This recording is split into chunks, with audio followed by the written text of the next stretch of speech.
Decía el escritor norteamericano Ray Bradbury, autor de la novela Fahrenheit 451, que fue llevada al cine en 1966 por el director François Truffaut, que solo hay una cosa peor que quemar libros, es no leerlos.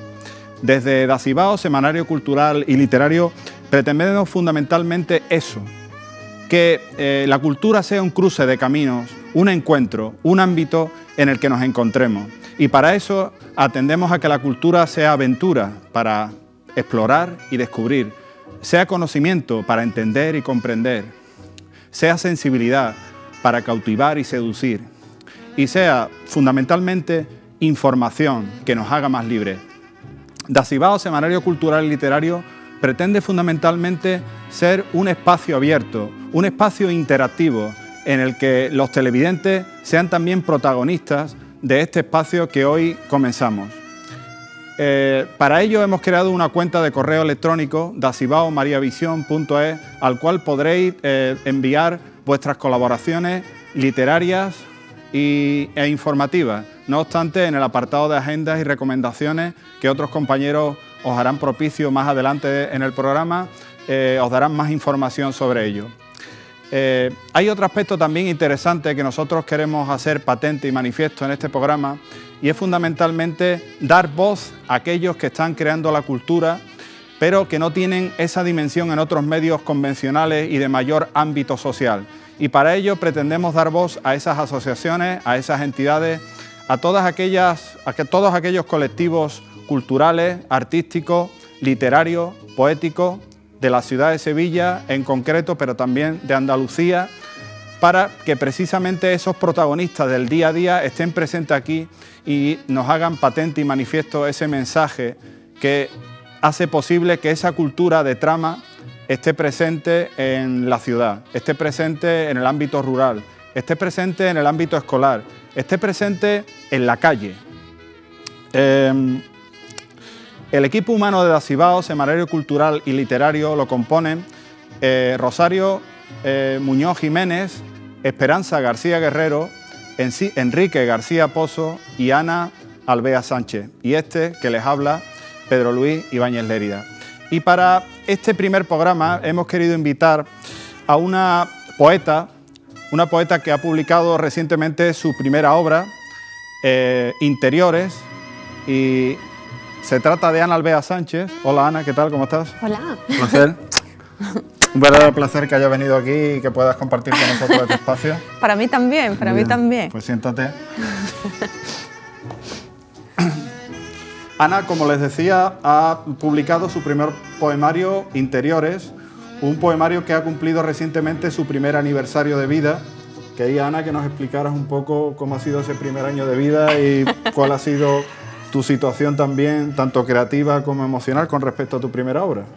Bueno, pues vive con mucha ilusión, porque la verdad de que fue una sorpresa en la vida el que me diesen la oportunidad de publicar. Y bueno, fue una grata sorpresa. Y te hace mucha ilusión, la presentación, siempre tienes nervios, es tu primera presentación, pero después sí que lo vive, porque yo creo que el escritor le gusta comunicar y dar a conocer su palabra. Y entonces, bueno, yo soy también una persona insegura, entonces a lo mejor hay veces que también ha aflorado una inseguridad, una timidez, pero siempre he intentado superar, pero sobre todo unas experiencias muy gratas, que te voy a contar. Unas experiencias gratas, también anécdotas graciosas y con ilusión. Muy bien. Con ilusión, sí. Bueno, pues esta persona insegura que les habla aquí, que está a mi izquierda, Ana Isabel Alvea Sánchez. Quiero incidir lo de Isabel, porque también es en memoria a su abuela y ella lo lleva muy a gala. Sí, sí. Esta persona insegura es licenciada en Derecho, es doctora en Teoría de la Literatura Comparada por la Universidad de Granada y además es directora de la revista En Sentido Figurado, una revista digital de amplia difusión cibernética y figúrense ustedes que esa inseguridad ha traído consigo que esta obra esté presente hoy aquí, pero fundamentalmente que su mensaje poético tan realmente revelador en esta obra haya sido también una especie como de desnudez, ¿verdad? Hay Sí. aquí en la obra unos aspectos muy intimistas y que a mí Sí. me gustaría que tú nos comentaras. Sí, la obra es muy introspectivo y muy intimista porque así es mi poesía, que son los temas, ¿no? Los temas que me surgen. Sí. Es así, y además que yo soy reflexiva y no solamente, no que sea reflexiva, sino que la poesía a mí me sirve para reflexionar, me ayuda me ayuda a reflexionar. También es cierto que, bueno, yo creo que todo el mundo pues tiene en cuenta los recuerdos y la infancia y la adolescencia que están presentes, y tú también trabajas con esa parte de tu vida que es un lugar común también, ¿no? Sin embargo, cuando hay 3 partes, 3 capítulos en la obra, y el primero parece más testimonial y mucha gente, bueno, no parece, es más testimonial, y mucha gente me ha dicho, pues me ha gustado más porque es más testimonial y me ha llegado. Y el segundo es más abstracto o más reflexivo, aunque siempre se base en tu vida, pero impersonalizo. Y me siento muy cómoda con esa poesía más impersonal, más de reflexiones, como puede ser El billar, que trata el tema del azar o la toma de decisiones, o el poema sobre el azar, El azar me llamó vehemente, ¿no? Que también trata el cómo nos viene algo azaroso y nosotros tenemos como planificado. Entonces, son temas que son reflexiones que me vienen de mi vida o de lo que veo, y me gusta bueno, y lo escribo, me gusta escribirlo. Es un poco arriesgado, porque yo el nuevo poemario que estoy haciendo, y una tercera parte del amor. En el nuevo poemario que estoy haciendo hay muchos poemas que son impersonales y son reflexiones. Y entonces tú dices, ¿dónde me estoy metiendo? ¿No? Esto no le va a gustar a nadie. Pero bueno, a eso también te arriesgas, ¿no? Cuando escribes, el que no guste. De todas maneras, observamos que este sello editorial es un sello editorial nuevo, ¿no? Ediciones Genuidas. Bueno, tenemos información de que un sello local sevillano que está trasladando mucha energía poética a la ciudad y que está publicando muchas y nuevas voces jóvenes poéticas. ¿Cuál ha sido tu experiencia editorialmente hablando con respecto a lo que es Ediciones Genuidas y la publicación de tu obra interiores? Bueno, yo alabo muchísimo y admiro muchísimo la labor de Ediciones Genuidas. Me parece verdaderamente valiente, admirable, muy currantes, muy trabajadores, y bueno, gracias a esa editorial pues han salido muchas voces que estaban escondidas, ocultas, invisibles, ¿no? Como la editorial, y hace todo lo posible por difundirla. Y yo, mi experiencia también, tanto a nivel muy humano, muy agradable y muy acogida, y a nivel literario, pues igual, ¿no? Magnífico. Sí, sí. Observo que tu poesía, como tú bien dices, muy meditada, muy reflexiva, son como tú he podido comprobar en la reseña de tu obra, son como saetas, como flechas que tratan también de atravesar no solo la emoción, sino también la reflexión, y eso es muy cautivador, por lo menos en la parte que a mí me toca en cuanto a lo que es la lectura del libro. Me ha realmente cautivado. Sí que me gustaría que nos leyeras algún poema para que los televidentes tuvieran también la posibilidad de disfrutar de tu poesía. Claro que sí. Voy a leer Juventud postmodernista, que venía con una cita de Lyotard: han muerto todos los cuentos de hadas, y viene el postmodernismo, es que viene a abanderar el escepticismo, ¿no? La caída de todas las ideas sobre todo las ideas que fueron de izquierda, las de derecha no han caído. Pero bueno, están latentes cayó Rusia, cayó el comunismo, cayó, en fin, total, que estábamos ahí un poco en ningún sitio, ¿no? Desorientados, ¿no? Sí, desorientados. Y entonces, bueno, pues juventud postmodernista. Jugábamos con los ojos vendados, los más valientes corrían, saltaban al vacío como si hiciesen la bomba en una piscina. No importaba el tiempo y el desencanto, atrás quedaron las manifestaciones. Resbalaba viscoso por nuestra piel. Nos aferrábamos a la vida como a un clavo ardiendo. Soñábamos con el amor, aunque las madres ya nos advertían. Ni se os ocurra creer, tampoco en los hombres. Bueno, después de este bellísimo poema, la pregunta es obvia. ¿Qué es para ti la poesía, Ana? Fíjate que es difícil porque hemos hecho un trabajo de investigación sobre la poesía. Como ves que la poesía eres tú, ¿no? También podríamos utilizar ese maniqueo, pero bellísimo. Bueno, para mí la poesía es belleza, emoción y pensamiento. Si se consigue las tres cosas, es maravilloso. Y también podría decir la poesía es vida, ¿no? Es la vida. Curiosamente traigo un libro de un autor, Francisco Basayote, vejeriego, que luego quiero hacer cita del mismo, que él expresa la poesía como tres componentes fundamentales: sencillez, claridad y emoción. Yo personalmente pienso que en tu poesía hay eso: sencillez, claridad y emoción. Esas tres coordenadas las tienes muy marcadas en cuanto a la obra poética interiores, y creo que porque los avatares de hoy día de la poesía son algo curiosos, ¿no? Quiero decirte, decía Antonio Gamoneda que la poesía es un asunto que se resuelve en soledad, pero curiosamente estamos asistiendo a una difusión poética realmente encumbradora de lo que es el mensaje poético.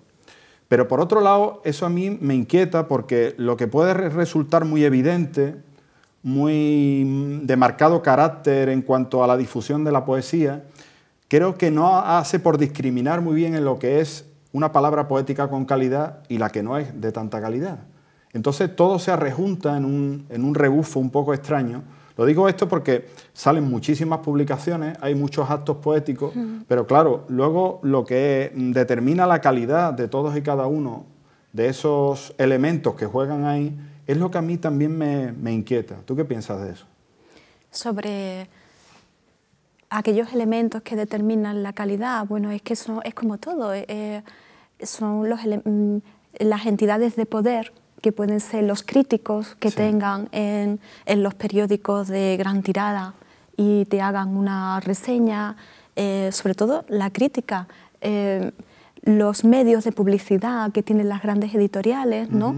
También los medios de distribución que tienen las grandes editoriales, el mundo académico, que también dice pues tal o cual, pero quizás mayormente las editoriales, ¿no? Que son quienes publican y dan la posibilidad de que llegue al lector. Entonces piensas que, llamémosle así, porque estamos en estos tiempos, el poder económico también oscurece la calidad en lo que es la creación artística, la creación literaria, concretamente. El poder puede también oscurecer esos aspectos. Puede dificultar, porque también se ha dicho muchas veces, bueno, se piensa que en épocas de crisis la creatividad germina, somos mucho más creativos y bueno, y llegó el boom de la literatura hispanoamericana en los años 80, ¿no? Y Juan Rulfo, y estaban todos en unas circunstancias, y Cortázar, ¿no? Pero sí dificulta, pasa como en el cine, sí dificulta, pero yo creo que igual que dificulta y pone obstáculos y corta pisas, también hace que no nos acomodamos, sino que hace, a lo mejor despierta la creatividad y hace más creativo, porque quizás el ser humano en situación de crisis es mucho más creativo que en una situación relajada y acomodada. Atendiendo a tu labor editorial en la revista Sentido Figurado, ¿qué apreciación entiendes tú que es interesante desde el punto de vista cibernético para la difusión de la poesía? Perdona, es que me... ¿Puedes repetir? ¿Qué entiendes? La herramienta de Internet, ¿qué te parece sí. con Bien, respecto a la bien. difusión de la poesía? Y también a la banalización de la misma, porque no solo es... Bueno, porque hay gente que no les gusta, que piensan que Internet es muy democrático. Internet Cierto. es un medio de difusión increíble. Sí, sí. Y Internet para difundir tu obra y tu trabajo, y de hecho yo no tengo un blog, pero me lo voy a abrir. Ábrete un blog. No tengo un blog porque soy como muy... Tampoco tengo tiempo, pero soy como muy reservada y digo, y bueno, ¿y el blog? Tienes que... Pero sí es cierto que tú tienes un blog y es un medio de darte a conocer, de difundir, que ahí puede acceder cualquiera. Para la literatura creo que es muy buena difusión y no te puedes ni imaginar del número de gente y además sin frontera. Puede llegar a todos los países de habla hispana y te puedes sorprender las consecuencias que hasta dónde puede llegar, ¿no? Ese espacio ahí, claro, ese mínimo espacio ahí en él. Claro que también dicen, bueno, que no se hace, que se publica todo, hay libertad, en donde hay mucha libertad se publica todo y no hay calidad. Ya ahí es el lector. Yo creo que los lectores también se van haciendo Internet y yo por 2 amigas que tengo que son blogueras y siguen un montón de blogs, la gente al final sabe cuáles son los blogs que prefieren, no digamos porque también es cuestión subjetiva de gusto, los blogs que prefieren y pues lo mejor también se va decidiendo, ¿no? Como en el mercado editorial, quizá. Decía Juan Ramón Jiménez a la inmensa minoría. ¿Por qué tú consideras o por qué consideran que el género poético es algo minoritario? Pues yo creo por comentarios, porque bueno, a mí la poesía me gustaba de adolescente, que mi padre tenía una inmensa biblioteca de novela y teatro y no tenía poesía en mi casa. Lo que pasa que, claro, en el colegio dábamos a los poetas, nuestros maestros y las generaciones, y dábamos, bueno, la Edad de Oro, la generación del 27, y yo me iba a la biblioteca, que no era del pueblo, sino que nosotros era una barriada de vecinos, y entre todos hicieron una asociación de vecinos, y los propios vecinos crearon ellos su biblioteca. Y yo me iba a la biblioteca de la barriada y encontraba poesía, y encontraba a Federico García Lorca, encontraba a Miguel Hernández, la generación del 27, en fin, antología de los poetas de posguerra, y me gustó mucho, porque a mí, sin influencia ninguna, leer la poesía, y me gustaba Lorca sin yo entender a Lorca, porque yo leía Verde que te quiero verde, y yo no entendía lo que me quería decir, yo no sabía que eso era símbolo, ni qué símbolo significaba. Claro. Pero a mí Lorca me emocionaba, me hacía vibrar. Claro. Era algo como irracional, afectivo, ¿no? Emotivo. Y yo creo, por comentarios de la gente, porque tienen prejuicio con la poesía, porque la poesía puede ser, o siempre el lenguaje lírico ha sido más oscuro, más ininteligible, más hermético. Y entonces leen el poema y a lo mejor no lo comprenden o no se enteran y quizás no entran en esa vibración sensitiva, que no pase por el intelecto, sino que pase por la emoción, por el corazón sin pasar por la razón. Y eso pasa en muchos poemas, ¿no? Que te sugiere, pero que en realidad tú no sabes lo que te quiere decir, pero ese poema a ti... Pero ese aspecto, vamos a llamarle sinestésico, donde tú casi saboreas el poema, ¿no? Donde tú aprecias la textura del poema cuando lo lees, esa sensación de abrazo que te atrapa, ¿no? ¿Tú crees que eso se puede cultivar de alguna manera? Quiero decir, porque los efectos que yo veo, por ejemplo, en los chavales que están estudiando en primaria y fundamentalmente en secundaria, es un distanciamiento bastante evidente con respecto al género poético, en general en literatura, ¿no? Pero me refiero al género poético. Entonces, a mí eso me llama poderosamente la atención, porque yo creo que la poesía posiblemente es que no esté bien ofrecida, bien mostrada, claro, bien vehiculada, por llamarla de alguna manera, ¿no? Claro. Para que eso tenga también una incidencia, una repercusión, ahondando en el aspecto reflexivo y emotivo del que tú hablabas antes, ¿no? Claro, claro, donde hay sentimiento hay poesía. Y entonces en la adolescencia, que está bulliendo ahí un montón de cosas, es una época en la que al adolescente se le puede dar a conocer la poesía y se le puede conquistar con la poesía. Es que creo que todos hemos escrito algún poema de amor en esas edades, ¿no? Claro, y es que está conociendo el amor y la amistad y la traición y todo eso, decirlo, escríbelo. Y exprésalo, y con esta estructura o usa tal lenguaje o no, o libremente, como a ti que ya irá, con la lectura ya se irá puliendo, ¿no? Muy bien, bueno, pues estamos llegando al final de la entrevista. Ha sido un verdadero placer contar contigo en este salón de estar que es Dasivao, Semanario Cultural y Literario. Esperamos que podamos contar contigo, con tu participación en otros programas, pero sí me gustaría o nos gustaría que hicieras una recomendación poética para los televidentes. Pues yo recomendaría el libro de poesía Dinero, de Pablo García Casado, que se publicó en el 2007.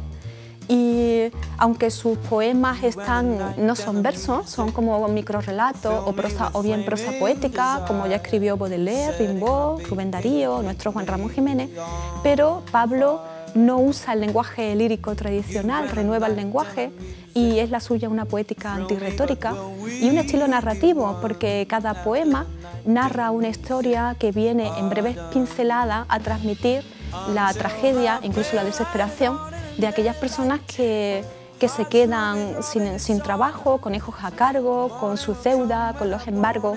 Entonces, una mirada crítica a la sociedad, al mundo laboral y a donde hoy estamos llegando, por desgracia.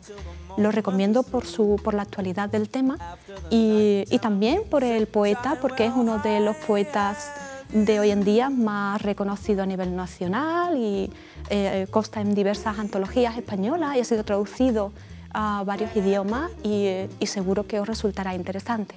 Muchas gracias, Ana. Gracias a ti. Un placer que estés aquí.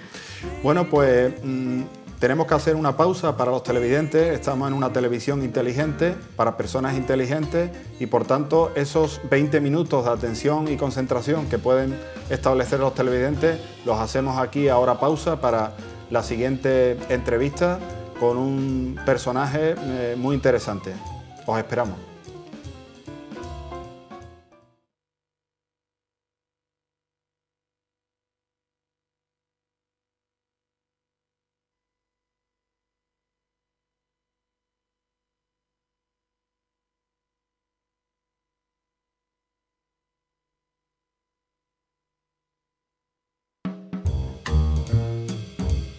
Bueno, tras esta brevísima pausa, pasamos a la segunda parte de nuestro programa, Dasivao, Semanario Cultural y Literario, en este caso dedicado a la entrevista y con un personaje muy interesante, ya veréis.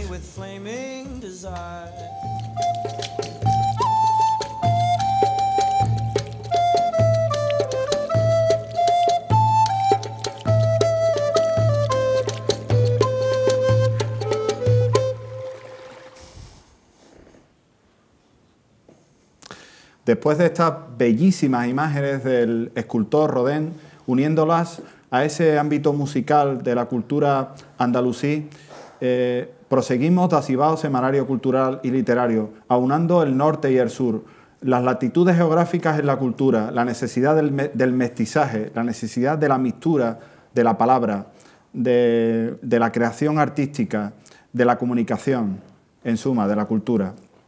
Bueno, pues en este apartado de la entrevista hoy nos visita en este salón de estar, en este lar entrañable que es Dasivao, Semanario Cultural y Literario, Enrique García Pozo. Un verdadero placer, Enrique, buenas tardes. El placer es para mí, buenas tardes. Indicarles que Enrique García Pozo es un hombre polifacético, fue ganador en el 2008 en la modalidad de narrativa del certamen de escritores noveles andaluces, apuntando a esa madurez reflexiva en la creación.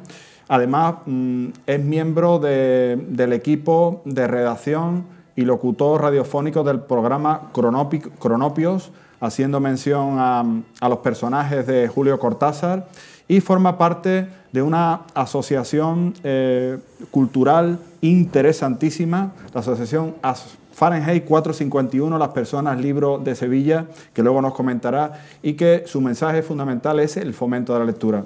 Bueno, Enrique, un verdadero placer, como te decía, que te encuentres aquí. Y esas tres facetas de las que vamos hoy a hablar, o que yo las quiero centrar, en primer lugar, el aspecto creativo de tu palabra, que me interesa muchísimo.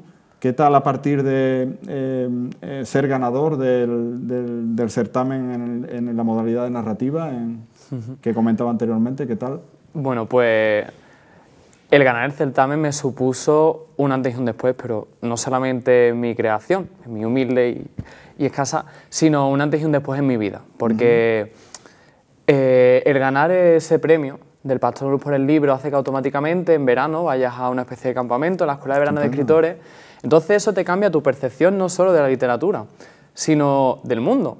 Porque allí nos juntamos ese año, un grupo de unos 30 adolescentes de no más de 20 años, que éramos los raritos de la clase, ¿no? Los raritos de la pandilla, que leíamos, que nos gustaba hablar de literatura, que veíamos cine extraño, que escuchábamos música extraña, y de pronto nos juntábamos allí en Mollina, en un pueblecito pequeñito, un montón de gente, y tocábamos la guitarra y hablamos de poesía, y nos sentíamos más vivos. Entonces, para mí supuso un antes y un después, y también en mi creación, porque gracias a la gente que conocí y a los profesores que tuve, aprendí muchísimo más, sobre todo leí, que fue lo fundamental, y eso me ha ayudado un poco a marcar las coordenadas hacia lo que quiero hacer, ¿no?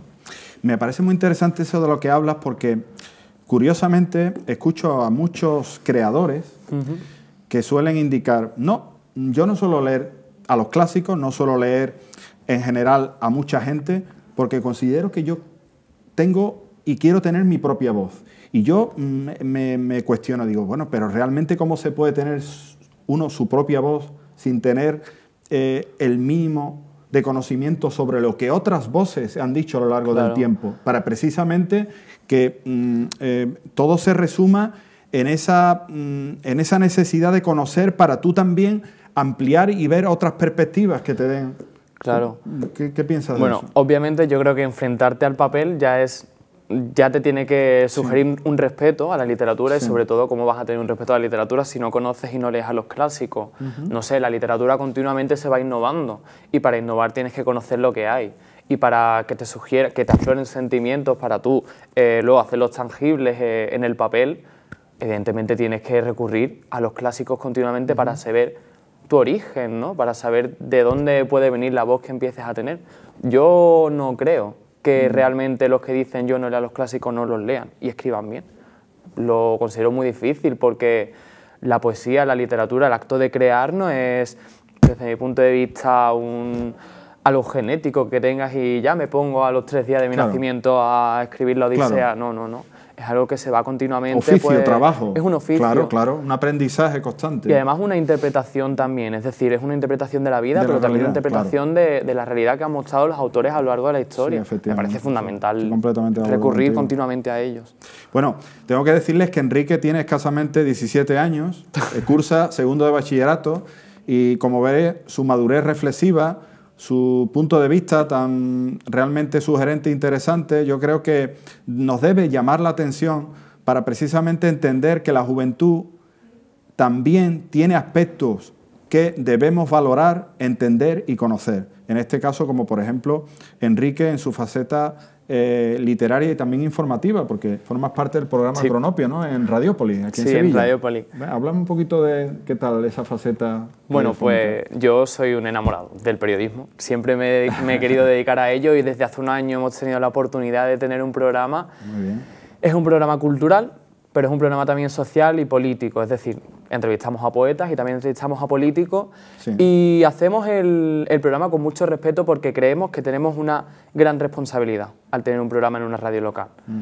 Entiendo y entendemos que la comunicación, el periodismo, ahora mismo en España, es muy políticamente correcto y desde hace algunas décadas estamos viviendo una continua prostitución de la comunicación y el hecho de que nos ofrezcan un espacio libre, la radio es municipal, a pesar de ello tenemos libertad, hace que tengamos una responsabilidad con la veracidad, ¿no? Entonces intentamos siempre, nuestro objetivo ha sido ser la voz, intentar ser la palabra de aquellos que no la tienen. También nos podemos parecer mucho a este programa de Activados, porque intentamos recomendar, intentamos hablar de poetas que no salen en El País ni salen en el telediario. Y también, pues, en cuanto a política, hemos entrevistado a políticos de partidos más minoritarios, a asociaciones, y muchas veces hemos denunciado, pues, injusticias que no están a la orden del día en los medios de comunicación. Por lo tanto, creemos que tenemos esa responsabilidad y lo hacemos con mucha ilusión y la verdad muy contentos. Estupendo. ¿Cómo unirías tú esas dos facetas, literatura y periodismo? Porque claro, estoy observando que una cosa te lleva a la otra. Sí. Entonces, ese ámbito